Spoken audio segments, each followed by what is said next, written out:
Notre histoire se situe dans un futur lointain. Les années sont maintenant comptées à partir de l'année de la première colonisation. Le monde est divisé en plusieurs parties.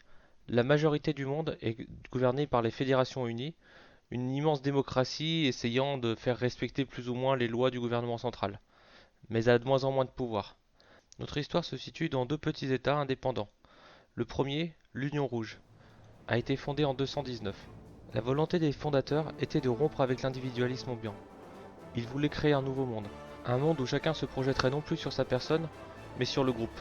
Celui-ci devait croître, s'améliorer et progresser en fonction du temps.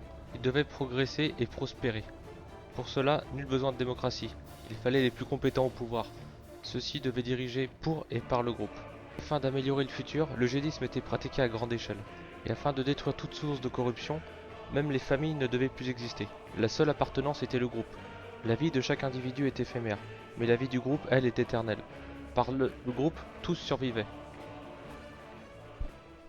Le deuxième État, la démocratie du Trion, était bien plus peuplée que l'Union Rouge.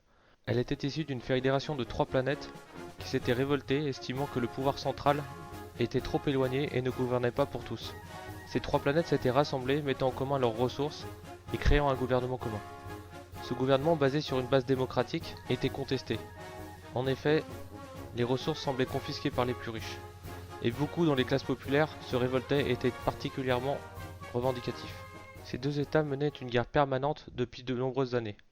Au-delà de ces deux États s'étendait la zone de non-droit, une zone dans laquelle il n'y avait plus que des pirates spatiaux et différents rebelles qui tentaient parfois des incursions sur les États.